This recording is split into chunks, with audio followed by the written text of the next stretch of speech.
Hi, it's Alec from Groovy Entertainment.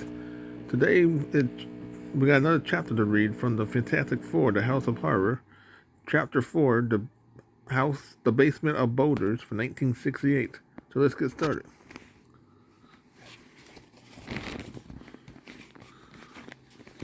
Boy, this is hard, huh? And in the meantime,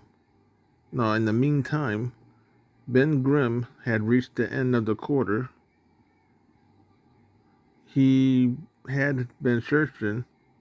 He had opened every door but one and had found the same thing behind each. Nothing. Now, however, opening the final door, he discovered not a room but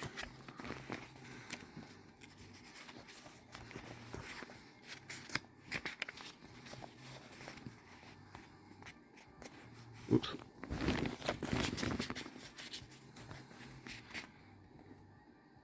a stairway leading downward.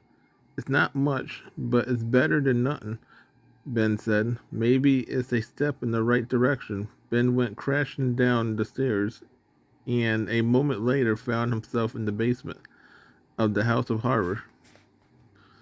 There was nothing much lights, but he could see a number of objects. There was a furnace and an old washing machine, and the kind with a wringer, in an old stuffed chair with a spring projection from the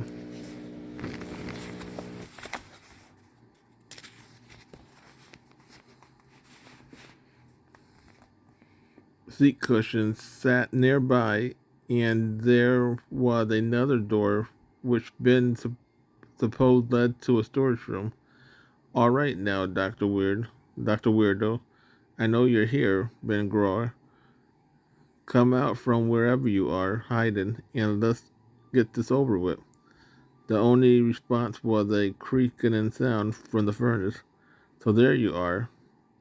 Weird. Ben said, okay, make like a house heater if you want to. It's all the same to me. I can pulverize you in one shape as well as another.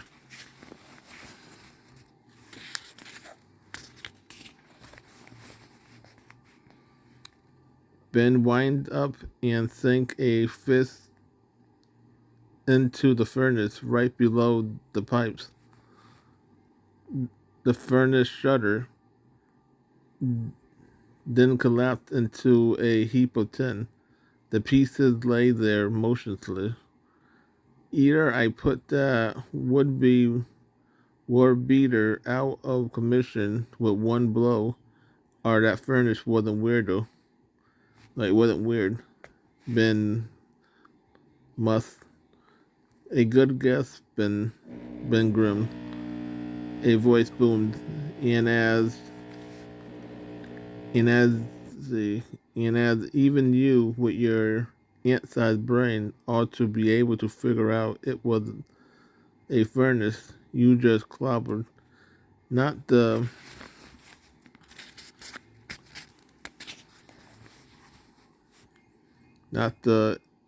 invisible Dr. Weird. Ben shook a fist. You just come out from behind whatever shape you are in, and I'll show you how in, how invisible you are. He threatened.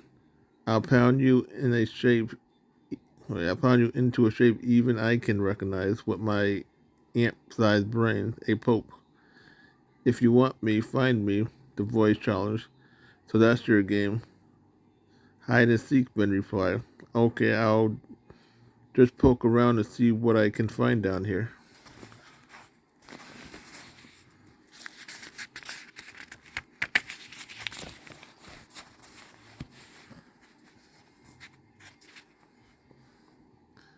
True to his word, Ben took his fist, poked at the old-fashioned washing machine. His right fist whammed into the tub, and his left fist whammed into the wringer. See if a couple of aspirin will cure that, roared the thing. It had even less effect than a tickle, since I'm not a washing machine, Dr. Weird cracked.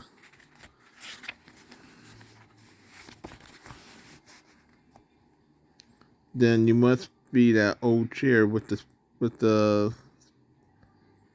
sponge spring, Ben said. He yanked his right fist free of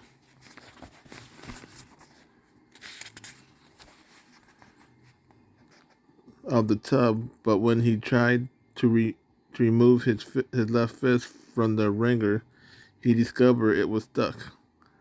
Don't be a wrongo, Ranger, Ben grumbled. I got work to do. He pulled his left fist again, but the wringer stayed stuck. Okay, then. It's you and me against the chair, Ben said, with the wringer washer still wrapped around his fist. Ben launched his attack on the overstuffed chair, swinging his arm, weld, welding the washer like a club.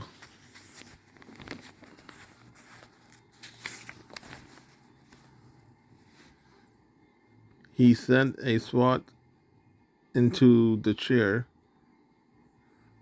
direction. Unfortunately, the added weight at the end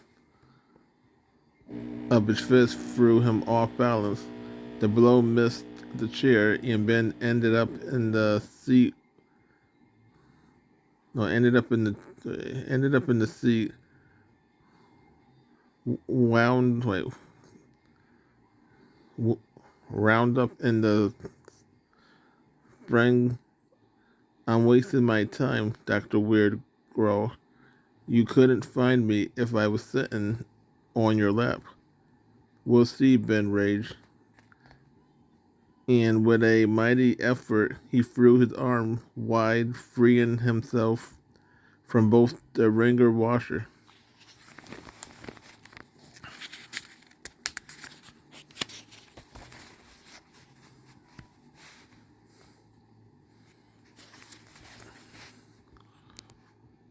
And the spring on his foot.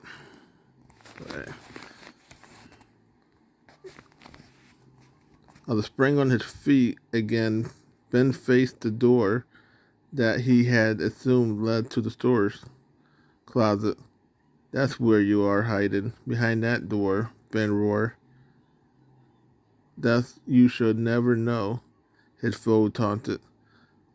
Until you try. Ben cracked up a fist and smashed it against the door.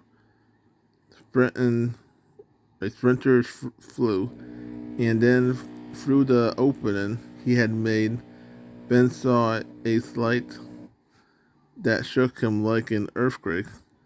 Dr. Weird had turned himself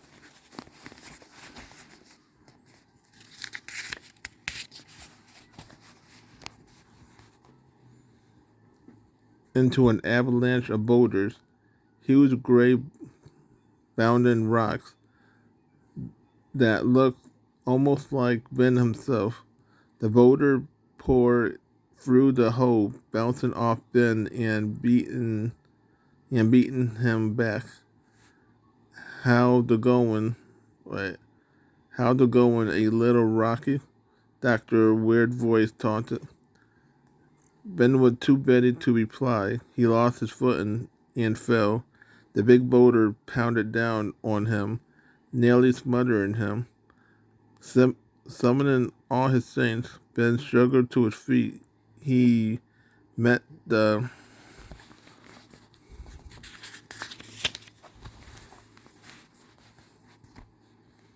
he met the boulder with his fist.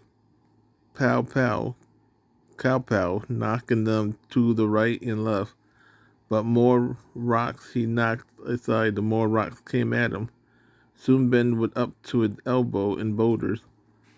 What the situation call for is one big blast. Ben decided I'll give this basement my power drive, my most powerful punch in other words. It's clobbering time. Ben crocked his right fist and let it go with a wild roundhouse.